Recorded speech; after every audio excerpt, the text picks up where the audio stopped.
Selva Raggio está con nosotros, que es directora ejecutiva del Foro Regional Rosario, para hablar sobre prevención y seguridad.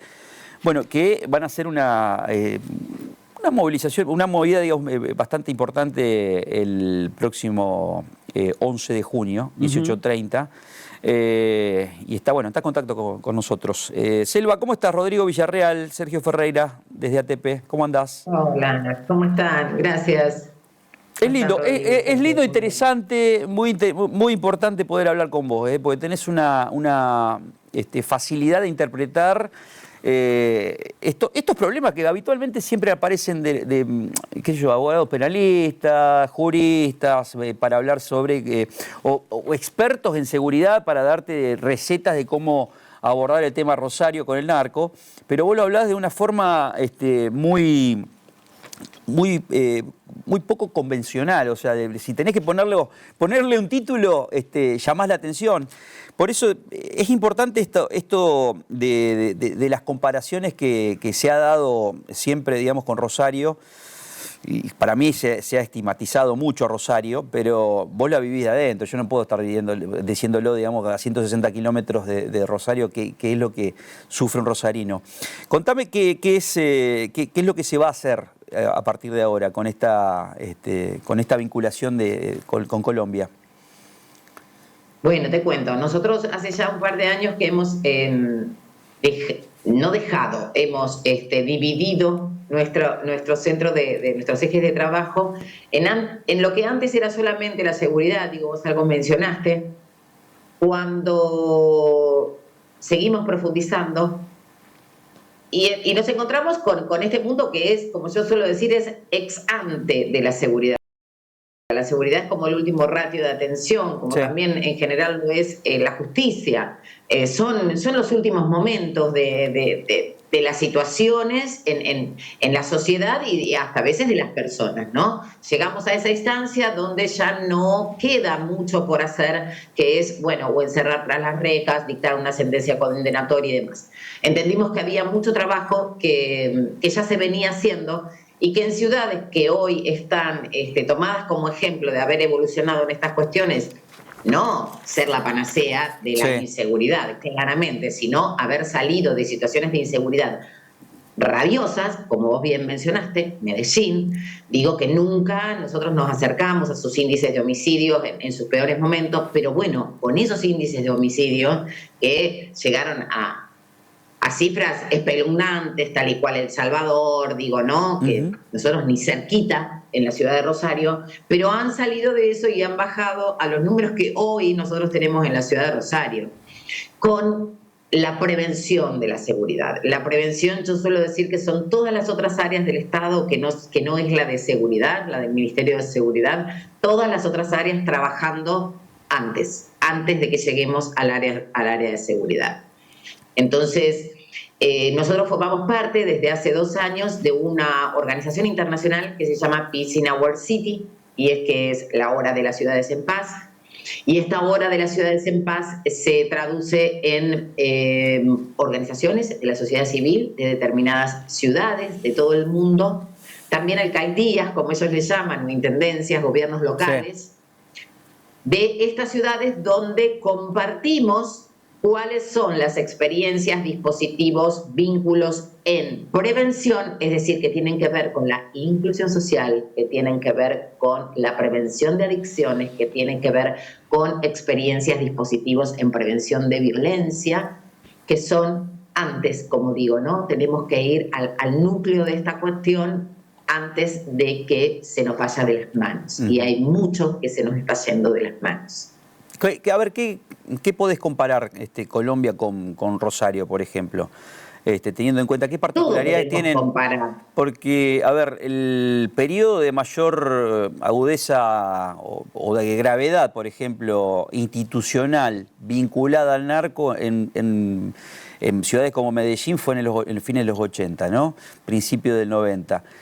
Con Pablo Escobar sobre todo, después todos los clanes narcos, mejor dicho, todas las figuras, digamos, narco de los 90 comenzó, digamos, con Pablo Escobar. ¿Hay una similitud de el empresariado de aquel momento, por ejemplo, en Medellín, con el empresariado de Rosario, para decir vamos a salir a la calle a ocupar lugares o movilizar a la gente desde el punto de vista empresarial, para decir, bueno, vamos a cambiar un poco el espectro y no depender solamente del Estado?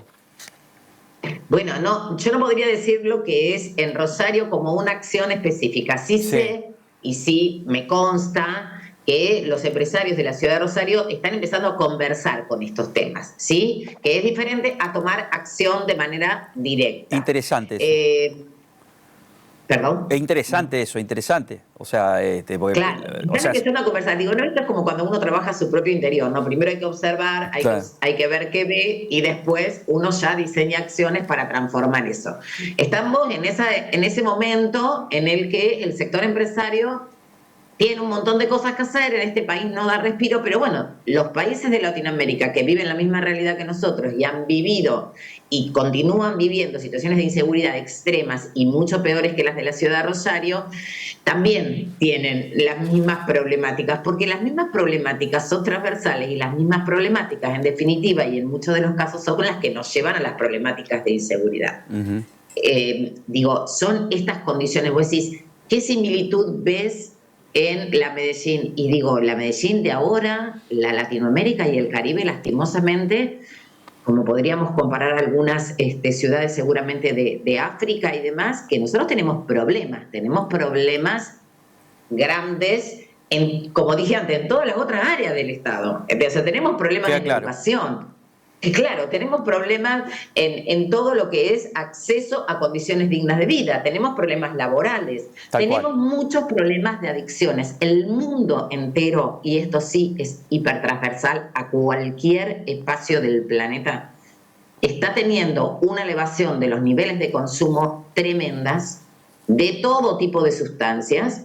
Entonces, y hay como una liviandad en el tratamiento de lo que nos pasa con los consumos. Entonces, ante esa liviandad que hay del tratamiento, a casi un Estado promotor, y digo estados en general, insisto, promotores de los consumos, de las adicciones, luego tenemos problemas que se nos van de las manos. Un día dije, hace 30 o 40 años atrás, alguien seguramente con muy buen tino, yo no recuerdo quién habrá sido el primero o la primera, dijo, el consumo no es un problema de la justicia penal, el consumo es un problema de salud.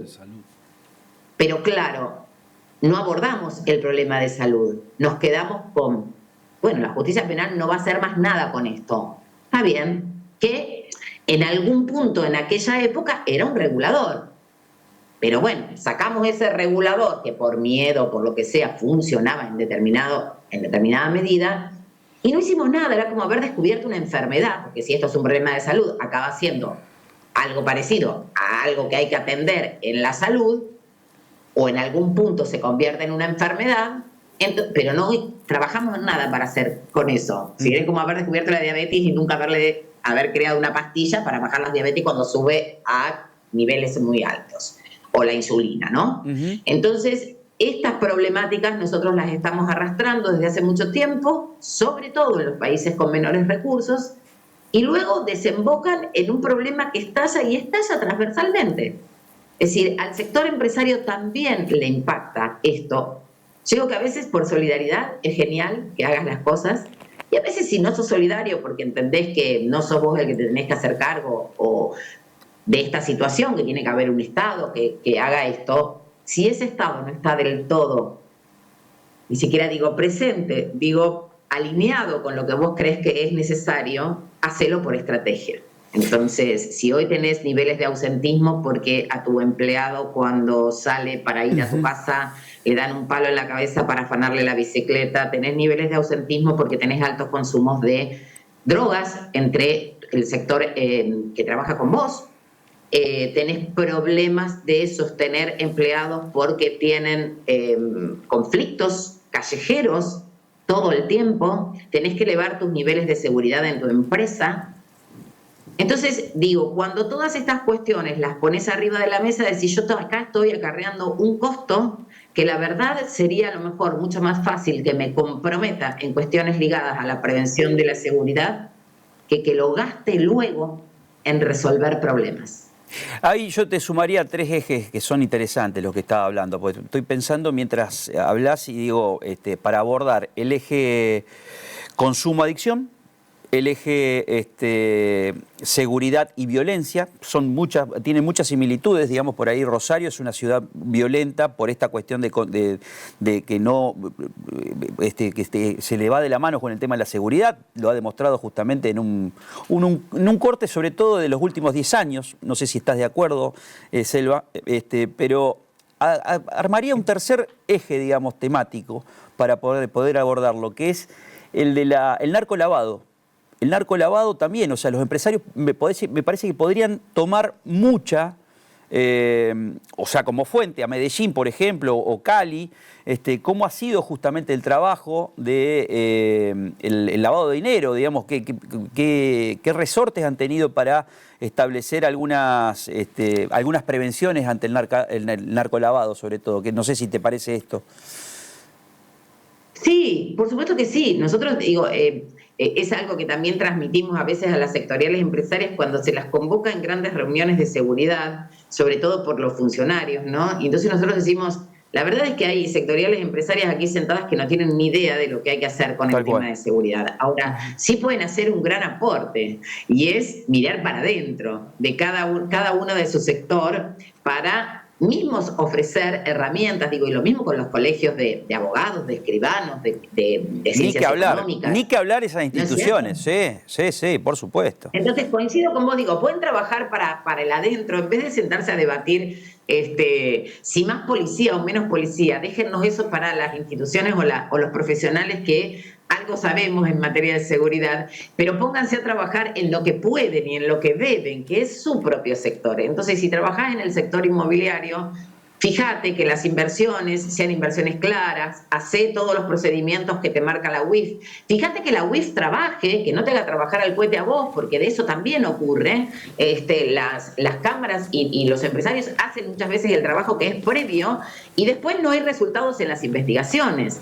Fíjate que sea la justicia federal, que en este caso es quien se tiene que encargar del lavado, propiamente dicho, que la justicia federal esté trabajando en las causas que ustedes denunciaron, hagan el seguimiento de esas causas. Vez pasada nos pasaba eso con la Cámara de Empresas Inmobiliarias, decía, nosotros denunciamos a una persona por lavado, bueno, luego fuimos con el presidente de la Corte Suprema de la provincia, no el federal, Fuimos porque yo le hablé y le digo, mirá, la verdad es que estamos preocupados porque acá hubo un temita con...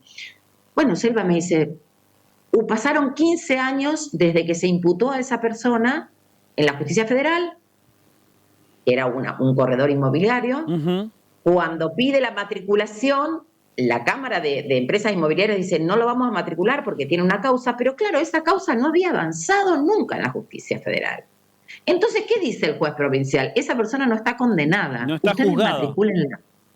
No, claro, no fue condenada. Nosotros, para que ustedes no puedan matricular a alguien en la Cámara, tiene que estar condenada por un delito penal. Claro. Pero no había condena. Y ante la ausencia del juzgamiento, lo que prima es justamente el principio de inocencia. Exactamente. Entonces, la CEIR tuvo que matricular a alguien que estaba sospechada y procesado por un delito, pero como no había condena, porque habían pasado 10 años y todavía no se había juzgado a esa persona, la tuvieron que matricular. Ahora, Selva... Entonces digo, trabajemos... Perdón, sí. Adelante, termina por favor. No, digo, trabajemos cada uno en el ámbito que le es propio, que con eso vamos a sumar un montón. Cada empresario, en estas cuestiones relacionadas más a el delito, a la transversalidad de la narcocriminalidad que ya está impuesta, ¿no? Pero entonces trabajemos y hagamos ese aporte. Desde el lugar propio que nos corresponde como empresarios de cualquier rubro, veamos que todo funcione como debe de funcionar fuera de la corrupción. Ahora, lo que iba a decirte tiene que ver con algo que ya mencionaste varias veces y que es la palabra prevención, tanto específicamente como conceptualmente lo has mencionado. ¿No existe esto, tanto desde el Estado como desde las entidades intermedias, como desde, bueno, otros lugares, otros ámbitos en los cuales la sociedad también avanza. ¿Cómo ves, digamos, esta cuestión de tomar la prevención como una herramienta fundamental? ¿Se tiene en claro este concepto o, como vos decís recién todavía, hay muchos ámbitos en los cuales todavía no se tiene idea y se está empezando a tener idea? Creo que es un poco de todo. Creo que internacionalmente, como te digo, hoy la ciudad de San Francisco gasta 1.500 millones de dólares por año para sostener adictos en las calles. Claro. Para sostenerlos en las calles. Lo que era Ámsterdam, ¿sí? En algunas otras épocas anteriores. Pero por esto que te digo, ¿no? Y los gobernantes de Holanda se están replanteando si lo que hicieron estuvo bien. Claro. Es decir, dejar que la gente se drogue, consuma. ¿Y qué tengo? ¿Qué termino teniendo? Basurales humanos. Entonces digo, está todo bien si dijimos que en algún momento no debería ser penada la gente que se droga. Está perfecto, pero ¿qué hicimos en relación a lo otro? Claro. Entonces, esto es una problemática mundial. Y es más, nosotros las imágenes que vemos del mundo todavía no las tenemos en los barrios, pero no en este cúmulo de personas destruidas y, como digo, ¿no? Y que suena muy feo, pero yo lo he identificado como basurales humanos. Eso por un lado. Creo que no se está trabajando en el mundo, sí se está despertando a esta situación. Se está observando, lo mismo que decía antes. Y sí, hay mucho trabajo que se hace, pero lo que tenemos es que el trabajo está desarticulado. Entonces, por un lado tenemos mucha gente con muy buena voluntad haciendo pequeños dispositivos, pequeñas experiencias en los barrios, que esto debería articularse y ver cuál es el mejor dispositivo. Deberíamos trabajar con la universidad, que es lo que nosotros proponemos. Trabajar con la universidad, trabajar con proyectos y que podamos tener medición de impacto, ¿no? Que podamos generar estadísticas y que podamos tener medición de impacto de estos proyectos. Nosotros hablamos de una oficina o agencia de prevención de la violencia público-privada que pueda generar este espacio de articulación, que pueda recaudar mismo fondos, porque a veces el sector empresario no quiere poner la plata en el Estado, porque bueno, por múltiples razones no confía en que esa plata vaya direccionada a proyectos específicos. Entonces, en este caso, lo que se hace, que es el modelo que estamos trayendo de Compromiso Valle, del Valle del Cauca, de la zona de Cali, que les va a sonar más, de Colombia, 640 empresarios, 640 empresas poniendo recursos, poniendo trabajo en un dispositivo que articula lo público, lo privado y las diferentes fundaciones y organizaciones que llevan adelante programas de inclusión social, como digo, de prevención de adicciones, de atención a las violencias, de atención de contexto y de contención de nuestros niños y niñas y adolescentes,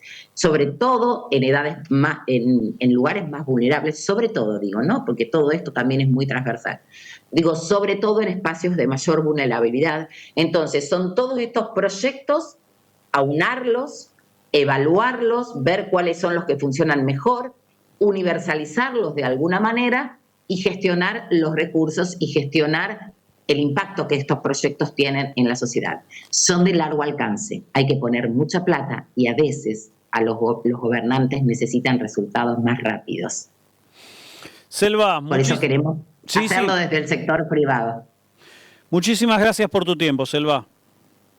Por favor, es un gusto como siempre. Gracias a ustedes por el espacio. Igualmente. Martes, 18 horas, 18:30 horas las esperamos para mostrarles lo que es Compromiso Valle y algo que queremos trasladar para acá. Muchísimas gracias.